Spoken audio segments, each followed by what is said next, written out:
tell me what I'm looking at. This is 131 South. You see these vehicles here. Can we take this live? We are live on this. I've got at least 3 Sheriff's Department vehicles, I believe, that are traveling on 131. This is southbound. Are we coming into the S curve?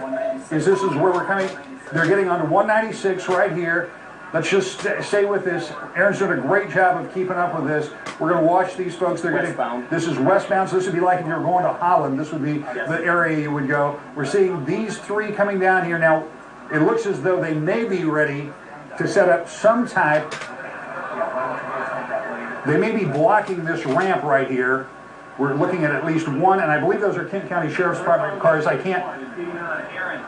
All right, now we're hearing that there may be something on northbound 131. So if we can get back over to the right just a little bit, let's take a look and see what we're seeing on northbound 131. I see a number of vehicles here. We see a full line of flashing lights on any number of vehicles, and I'm trying to see if we can see a vehicle that's being pursued. There are 2 vehicles. Here is a white vehicle. We believe this white vehicle may be the suspect vehicle. Did somebody confirm that he was in a different vehicle? Well, scanner traffic. Well, we're seeing a white vehicle here, and it appears that that is the vehicle clearly not stopping that police are trying to pursue.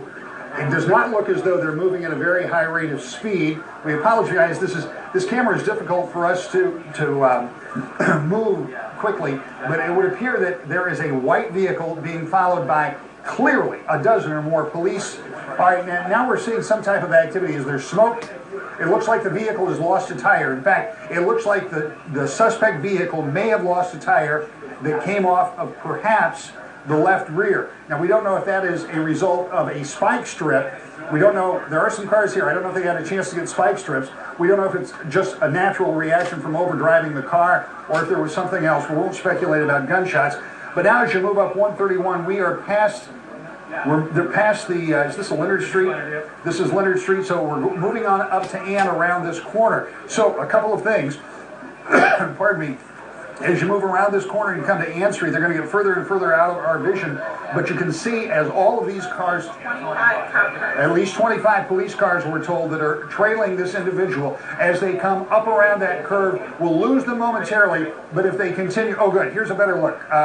If we take the MDOT, okay, is this the suspect vehicle here? We believe so. We believe that this is, and it looks to be a white Chevrolet, either a Tahoe or a Suburban, a later model vehicle, and there you see at least 24 police cars that are pursuing on US 131 North. They've just gone past Ann Street. Now this becomes interesting because they're going to come up to an interchange. I don't know what kind of visibility we're going to have of that. This suspect vehicle can go north on 131 that would take him up towards the West River Drive area, or he can go left and go back towards Muskegon and or perhaps back up onto Alpine where we believe that he was headed in the first place. So let's take a look at this. This is US 131 at 196. So, 96. I'm sorry, at 96. Thank you for that correction. This is 131 here, right? So we see we have this ramp is blocked, so the suspect is not going there. Is he traveling from this direction? All right.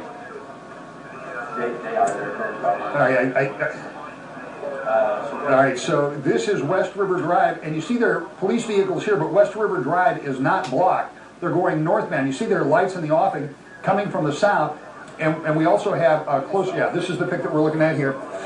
And again, my apologies. We're trying to follow this quickly. Here's an officer that's traveling on the southbound side, but doesn't have the ability to get over here and block this lane. So we'll see as the suspect vehicle comes up, US 131, he's got this blocked over here, but if the suspect vehicle is coming from the south to the north, that is not going to be where this pursuit is. We're waiting for these folks to come back into our line of sight.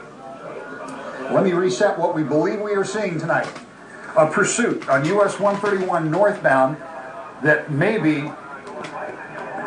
All right, no, yeah, here, right there. It looks like this is US 131 at 96. You can see the suspect vehicle is either smoking or is, yeah, it looks like it is smoking, and we don't know if it's smoking because we saw it lose a tire earlier. Now he's turning back on US 131. Is this southbound? This is 96, I believe. 96 going eastbound. 96 going eastbound, and he is putting up a lot of smoke. You see the state police helicopter. He's crossing the median into oncoming traffic. The traffic appears to be slowing down at this point. This is an extremely dangerous situation as he's going east in the westbound lane. As you just saw it there, people had to get out of the way, and this is an extraordinarily dangerous situation. There you see state police and the other vehicles. Now, we are trying to get all of our cameras. You can see how traffic is stopped here. As far as we can tell, the suspect vehicle did not hit any of those cars. We can't be sure of that. Suspect vehicle is now beyond that sign. We can't see that very well, and we'll be going out of a range of our cameras in the next few minutes. All right, we switched the cameras now. Let's get a closer look of where we think the suspect vehicle. I believe if you look in the middle of your screen, you can see the suspect vehicle on the shoulder going the opposing way. Cars are getting out of the way. The police continue to follow. This is an amazing scene. You can see right here, there's a news live van right in the middle of the whole show. And now here you have the suspect vehicle that is traveling. And John, help me out one more time. You believe he is traveling? I believe we're traveling eastbound in the westbound lane. Eastbound in the westbound lane. Tell me what this intersection that he's coming up to. This is Plainfield up here. All right, so this is Plainfield. He's going the wrong direction on this highway, and you see the police cars over here that are still in pursuit. Others have come over here, but there's nobody in front of him. So traffic that is beyond that, unbeknownst to them, is a person who is now clearly desperate, who is going the wrong way down this very busy section of freeway, and we are continuing to stay with this because, again, we believe this will be a suspect in 7 murders in this city today. It is, as far as we know, unprecedented for the absolute total number. All right, let's take a quick look. This is Plainfield. I do not have a very good picture of this. West in the eastbound, he's going back.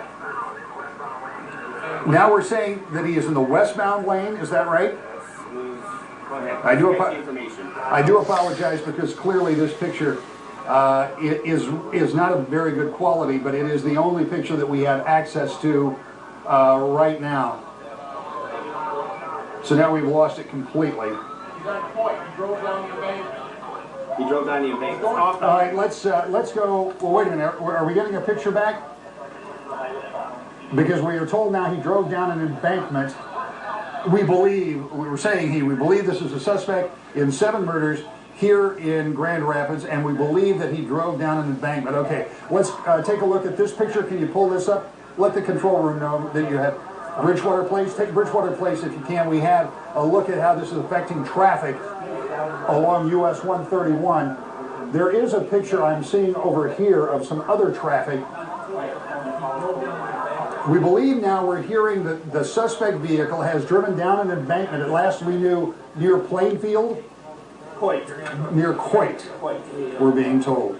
And right now, I got to tell you, we're flying blind. We're trying to get as much information as we can. I'm looking at eastbound I-96 at Plainfield. We just saw a state police trooper come around that corner in a big hurry, but we don't see any other vehicles in there with him. So we're continuing to keep an eye on this intersection and monitoring other areas as well, because this is a large-scale pursuit, and we believe that this is a pursuit that is related to those 7 murders earlier today in Grand Rapids. Now,